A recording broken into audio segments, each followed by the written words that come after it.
ನಮಸ್ಕಾರ. ಇದೀಗ ನೀವು ನೋಡ್ತಿದ್ದೀರಾ ಒಪ್ಪೆ ನ್ಯೂಸ್. ನಾನು ನಿಮ್ಮ ಪ್ರಿಯ. ಭಾರತ ಸರ್ಕಾರ 2020 ಬ್ರೀಮ್ಸ್ ಏಮ್ಸ್ನಲ್ಲಿ ಕರ್ನಾಟಕ ರಾಜ್ಯಕ್ಕೆ ಅಖಿಲ ಭಾರತೀಯ ವೈದ್ಯಕೀಯ ಅಡಿಯಲ್ಲಿ AIIMS India Institute of Medical Science ತಂತ್ರಜ್ಞಾನವುಳ್ಳಂತಹ ಚಿಕಿತ್ಸೆಯ ವ್ಯವಸ್ಥೆಯಿಂದ ಒಳಗೊಂಡಿದೆ. ಇನ್ನು ಈ ಸಂಸ್ಥೆಯು ಪ್ರಧಾನಮಂತ್ರಿ ಸ್ವಾಸ್ಥ್ಯ ಸುರಕ್ಷಾ ಯೋಜನೆ ಕಾರ್ಯನಿರ್ವಹಿಸುತ್ತಿದೆ. 200 ಎಕರೆ ವಿಶಾಲವಾದ ಭೂಪ್ರದೇಶದಲ್ಲಿ 19 ಸೂಪರ್ ಸ್ಪೆಷಾಲಿಟಿ ಆಸ್ಪತ್ರೆಗಳನ್ನು ಕೂಡ ಒಳಗೊಂಡಿದೆ. ಇನ್ನು ಸ್ಥಾಪನೆಯಿಂದ ನಮಗೇನು ಲಾಭ? ಸ್ಥಾಪನೆ ಮಟ್ಟದಲ್ಲಿ ಅಖಿಲ ಭಾರತ ಮಟ್ಟ ವಿದ್ಯಾರ್ಥಿಗಳಿಗೆ ವೈದ್ಯಕೀಯ ಪರಿಹಾರಗಳ ಕುರಿತು ಆಳವಾದ ಸಂಶೋಧನಾ ಶಿಕ್ಷಣ ಒದಗಿಸುವುದು, ಆರೋಗ್ಯಕ್ಕೆ ಧನೆ ನಮ್ಮ ಕಲ್ಯಾಣ ಪ್ರಾಣ ರಕ್ಷಣೆ, ಸಾವಿರಾರು ಜನರಿಗೆ ಉದ್ಯೋಗ ಸೃಷ್ಟಿ ಸಂಬಂಧಿಸಿದಂತಹ ಪ್ರಚಲಿತ ಸಮಸ್ಯೆ ಮತ್ತು ಕಲ್ಯಾಣ ಕರ್ನಾಟಕ ಪ್ರದೇಶದ ನಾಡಿನ ಜನರ ಅಮೂಲ್ಯವಾದ ಆರೋಗ್ಯ ಮತ್ತು ಸರ್ವಾಂಗೀಣ ಅಭಿವೃದ್ಧಿಯಿಂದ ರಾಷ್ಟ್ರೀಯ ಮಹತ್ವತೆ. ಇನ್ನು ರಾಯಚೂರು ಜಿಲ್ಲೆಗೆ ಬ್ರೀಮ್ಸ್ ಏಕೆ ಮಂಜೂರು ಮಾಡಬೇಕು? ತಮಗೆ ತಿಳಿದಿರುವಂತೆ ಪ್ರಾದೇಶಿಕ ಸಮತೋಲನ ನಿವಾರಣೆಗಾಗಿ ಡಾಕ್ಟರ್ ಟಿ.ಎಂ. ನಂಜುಂಡಪ್ಪ ವರದಿಯಲ್ಲಿ ರಾಯಚೂರಿನಲ್ಲಿ ಭಾರತೀಯ ತಂತ್ರಜ್ಞಾನ ಸಂಸ್ಥೆ ಐಐಟಿ ಸ್ಥಾಪಿಸಬೇಕೆಂಬ ಮಹತ್ವದ ಶಿಫಾರಸು ಕೂಡ ಮಾಡಲಾಗಿತ್ತು. ಆದರೆ ಅಂದಿನ ಅನುಷ್ಠಾನದಲ್ಲಿ ವಿಳಂಬ ನೀತಿಯನ್ನು ಖಂಡಿಸಿ ನಮ್ಮ ಹೋರಾಟ ಸಮಿತಿ ಸುದೀರ್ಘ ಹೋರಾಟ ನಡೆಸಿದ್ದಾಗೋ ರಾಜಕೀಯ ಇಚ್ಛಾಶಕ್ತಿಯ ತೋರಿದ ವಿಳಂಬ ಕೊರತೆ. ಇನ್ನು ರಾಜ್ಯ ಹಾಗೂ ಕೇಂದ್ರ ಸರ್ಕಾರಗಳ ಪ್ರಭಾವಿ ರಾಜಕೀಯ ಶಕ್ತಿಗಳ ಕುತಂತ್ರದಿಂದಾಗಿ ಬಿಐಟಿ ಐಐಟಿ ಧಾರವಾಡದ ಬಾಲ್ಗರ್ವು ಈಗಿರುವುದು. ಇನ್ನು ರಾಯಚೂರು ಜಿಲ್ಲೆಗೆ ಮತ್ತು ಕಲ್ಯಾಣ ಕರ್ನಾಟಕಕ್ಕೆ ಮಾಡಿದಂತಹ ಮಹಾದ್ರೋಹ ಇದಾಗಿದೆ. ಇನ್ನು ಐಐಟಿಗೆ ಪರ್ಯಾಯವಾಗಿ ರಾಯಚೂರಿಗೆ ಏಮ್ಸ್ ಅನ್ನ ಮಂಜೂರು ಮಾಡಬೇಕು. ಭಾರತ ಸರ್ಕಾರದಿಂದ ಮಹತ್ವಾಕಾಂಕ್ಷಿ ಜಿಲ್ಲೆ ಎಂದು ಘೋಷಿಸಲ್ಪಟ್ಟಂತಹ ರಾಯಚೂರು ಜಿಲ್ಲೆಗೆ ಮಹತ್ವಾಕಾಂಕ್ಷಿ ಆರೋಗ್ಯ ಸಂಸ್ಥೆ ಏಮ್ಸ್ 2 ಪದ. ಇನ್ನು ಏಮ್ಸ್ ಅನ್ನ ಮಂಜೂರು ಮಾಡಬೇಕು. ಇನ್ನು ಸಂವಿಧಾನದ 371 ಅಡಿಯಲ್ಲಿ ವಿಶೇಷ ಸ್ಥಾನಮಾನವನ್ನ ಒಳಪಟ್ಟಂತಹ ಕಲ್ಯಾಣ ಕರ್ನಾಟಕದ ರಾಯಚೂರಿಗೆ ವಿಶೇಷವಾದ ಆರೋಗ್ಯ ಸಂಸ್ಥೆ ಏಮ್ಸ್ ಅನ್ನ ಮಂಜೂರು ಮಾಡಬೇಕು. ಇನ್ನು 4ನೇದಾಗಿ ರೋಗಗಳ ಆಕರು ರಾಜಕೀಯ ಇಚ್ಛಾಶಕ್ತಿಯ ಕೊರತೆಯಿಂದಾಗಿ ನಿರೀಕ್ಷಿತ ಮಟ್ಟದಲ್ಲಿ ಪ್ರಗತಿ ಕಾಣದೆ ರಾಯಚೂರು ಜಿಲ್ಲೆಯ ಎಲ್ಲ ರಂಗಗಳಲ್ಲಿ ಎಲ್ಲ ಇದ್ದು ಇಲ್ಲದಂತಾಗಿ ಇಡೀ ದೇಶದಲ್ಲಿಯೇ ಹಿಂದುಳಿದಿದೆ. ಇನ್ನು ಆರೋಗ್ಯ ರಕ್ಷಣೆಯಲ್ಲಿ ಉನ್ನತ ವೈದ್ಯಕೀಯ ಸೇವೆ, ವೈದ್ಯಕೀಯ ತಂತ್ರಜ್ಞಾನಗಳ ಕೊರತೆಯಿಂದಾಗಿ ರೋಗಗಳ ಆಗರವಾಗಿದೆ. ಇಲ್ಲಿಯ ಜನತೆ ಕ್ರಿಮಿಕೀಟಗಳಿಗಿಂತಲೂ ಕನಿಷ್ಠವಾಗಿ ಸಾವನ್ನಪ್ಪುತ್ತಿದ್ದಾರೆ. ಇನ್ನು ಆರ್ಟಿಪಿಎಸ್ ಮತ್ತು ವೈಟಿಪಿಎಸ್ ಉಷ್ಣ ವಿದ್ಯುತ್ ಸ್ಥಾವರಗಳಿಂದ ನಿರಂತರವಾಗಿ ಹೊರಬೀಳ್ತಿರುವಂತಹ ಹಾರು ಬೂದಿ ಗಾಳಿಯಲ್ಲಿ ಸೇರಿಕೊಂಡು ಇಲ್ಲಿಯ ಜನತೆಗೆ ಶ್ವಾಸಕೋಶ ಮತ್ತು ಸಂಬಂಧಿತ ರೋಗಗಳು ಹೆಚ್ಚಾಗಿ ಬದುಕುವುದೇ ಕಷ್ಟವಾಗಿದೆ. ಇನ್ನು ಸೂಕ್ತ ಚಿಕಿತ್ಸೆ ಇಲ್ಲದೆ ಜನರು ಸಂಕಷ್ಟದಲ್ಲಿದ್ದಾರೆ. ಭಾರತ ಸರ್ಕಾರದ ಆರೋಗ್ಯ ಸಚಿವಾಲಯದ ಬಿಡುಗಡೆ ಮಾಡಿದ ಅಂಕಿಅಂಶಗಳ ಪ್ರಕಾರ ಭಾರತದಲ್ಲಿಯೇ ರಾಯಚೂರು ಜಿಲ್ಲೆಯಲ್ಲಿ ಅಪೌಷ್ಟಿಕತೆಯಿಂದ ನರಳುವವರ ಸಂಖ್ಯೆ ಹೆಚ್ಚಾಗಿದ್ದು, ಇದರ ಪರಿಣಾಮವಾಗಿ ತಾಯಿ ಮತ್ತು ಶಿಶುಗಳ ಮರಣ ಸಂಖ್ಯೆಯೂ ಕೂಡ ಹೆಚ್ಚಾಗಿದೆ. ಅಂತಹ ಭೀಕರ ಆರೋಗ್ಯ ಸಮಸ್ಯೆ ಸವಾಲುಗಳನ್ನು ಎದುರಿಸುತ್ತಿರುವಂತಹ ಪರಿಸ್ಥಿತಿಯಲ್ಲಿ ಏಮ್ಸ್ ಆರೋಗ್ಯ ಸಂಸ್ಥೆಯನ್ನು ಸ್ಥಾಪಿಸುವುದು ತಾರ್ಕಿಕವಾಗಿ ಸಮರ್ಪಕವೂ ಅನಿವಾರ್ಯವೂ ಮತ್ತು ಹೆಚ್ಚು ಮಹತ್ವವನ್ನು ಎನಿಸಿಕೊಳ್ತಿದೆ. ಇನ್ನು ಮುಖ್ಯಮಂತ್ರಿಗಳ ಮಹತ್ವ ಶಿಫಾರಸು ಪತ್ರಗಳು ಏಮ್ಸ್ ಸ್ಥಾಪನೆಗಾಗಿ 2 ವರ್ಷಗಳನ್ನು ಪೂರೈಸಿ 3ನೇ ವರ್ಷದಲ್ಲಿಯೂ ಅನಿರ್ದಿಷ್ಟ ಧರಣಿ ಸತ್ಯಾಗ್ರಹ ಸುದೀರ್ಘವಾಗಿ ನಡೆಯುತ್ತಿದೆ.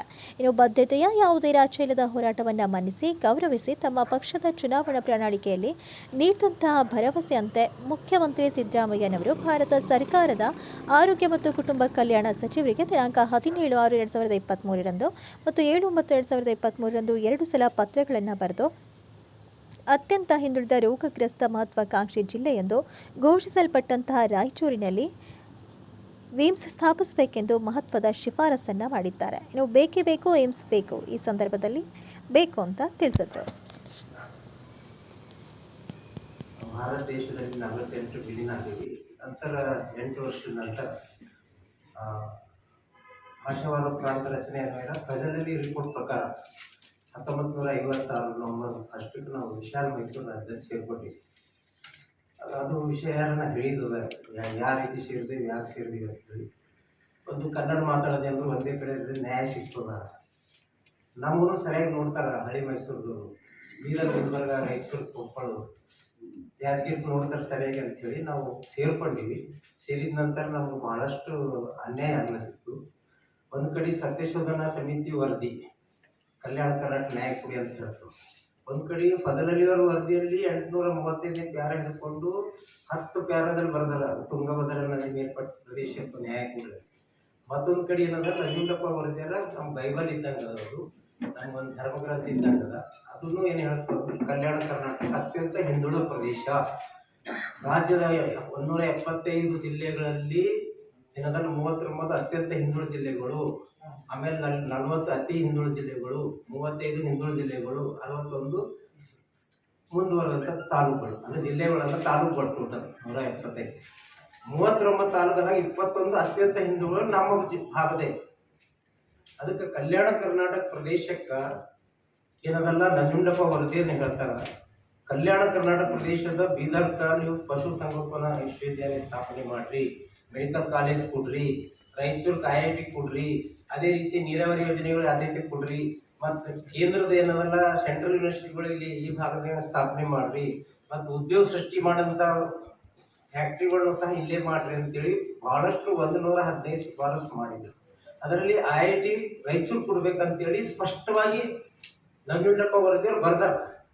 ಆ ಸಂದರ್ಭದಲ್ಲಿ ಏನು ಮುಖ್ಯಮಂತ್ರಿ ಇದ್ರು ಸಿದ್ದರಾಮಯ್ಯ ಅವರು, ಅವಾಗ ಕೇಂದ್ರದಲ್ಲಿನೂ BJP ಸರ್ಕಾರ ಇತ್ತು, ಈಗಲೂ BJP ಸರ್ಕಾರ ಇದೆ.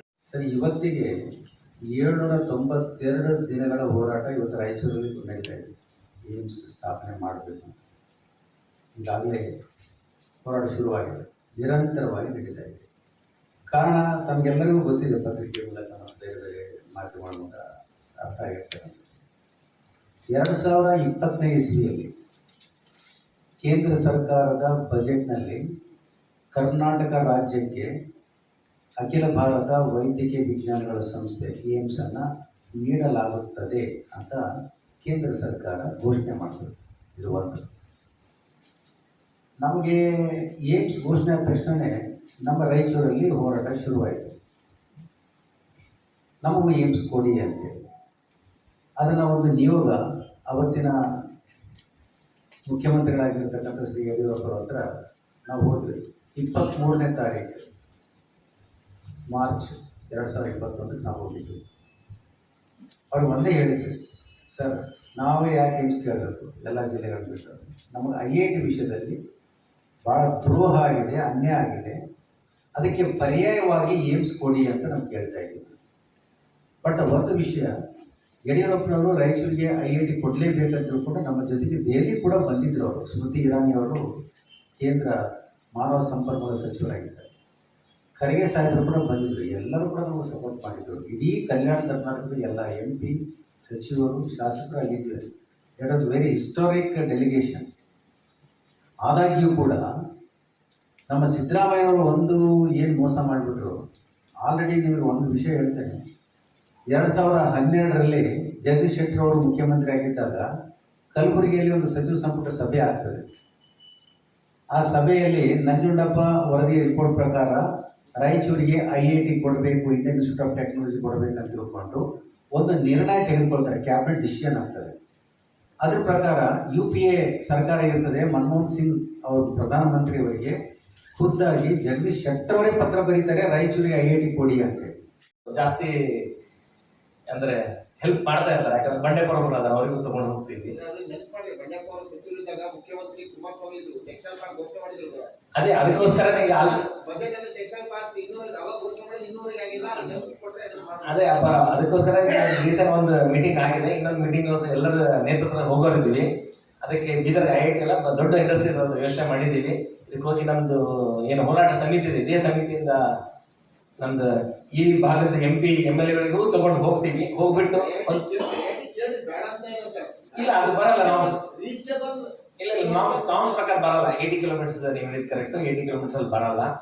ಓಕೆ, ನಾವು ಇದಕ್ಕೆ ಇಂಡಸ್ಟ್ರಿಗೋಸ್ಕರ ಪ್ಲಾನ್ ಮಾಡ್ತಾ ಇದ್ದೀವಿ. ಅದಕ್ಕೆ ಈ ಕಮಿಟಿ ಜೊತೆ ಹೋಗಿ ಇದಕ್ಕೋಸ್ಕರ ಕುಮಾರಣ್ಣ ಭೇಟಿಯಾಗಿ ಮತ್ತೆ ಮುಂದಿನ ದಿನಗಳಲ್ಲಿ ಇದ್ರ ಬಗ್ಗೆ ನಿಮಗೆ ಅಪ್ಡೇಟ್ ಕೊಡ್ತೀವಿ. ಮತ್ತೆ ಇದು ಏಮ್ಸ್ಗೋಸ್ಕರ ಬೀದರ್ ಕಡೆಯಿಂದ ಫುಲ್ ಸಪೋರ್ಟ್ ಆಗಿ ಮಾಡ್ತೀವಿ ಅಂತ ಹೇಳಿ ಕೈ ಮಾಡ್ತೀವಿ. ಇಲ್ಲ, ಈಗ ನಾವು ಕಲ್ಯಾಣ ಕರ್ನಾಟಕದ ಎಲ್ಲ ಜಿಲ್ಲೆಗಳು ಒಗ್ಗಟ್ಟಾಗಿದ್ವಿ. ಆ ಜಿಲ್ಲೆ ಸಮಸ್ಯೆ ಬಂದಾಗ ನಾವೆಲ್ಲರೂ ಆ ವಿಷಯ ಎತ್ಕೊಂಡು ಹೋರಾಟ ಮಾಡ್ತೀವಿ. ಇಲ್ಲಿರುವಂತ ಈ ಕಾಲೇಜ್ ಇಲ್ಲಿಂದ ಸ್ಥಳೀಯ ಸಮಸ್ಯೆಗಳು ಕೊಡ್ಕೊಂಡು ಅವರು ಸಹ ಒಂದು ಸಪೋರ್ಟ್ ಮಾಡ್ತಾರೆ, ಮಾಡಲಿ ಅಂತಕ್ಕಂಥ ಮನವಿಯನ್ನು ನಾವು ಮಾಡ್ಕೊಳ್ತೀವಿ. ಇದನ್ನ ಪತ್ರಿಕಾಗೋಷ್ಠಿಗೆ ಆಗಮಿಸಿದ ನಮ್ಮೆಲ್ಲ ಮಾಧ್ಯಮದ ಸ್ನೇಹಿತರ ಸಹೋದರಿಗೆ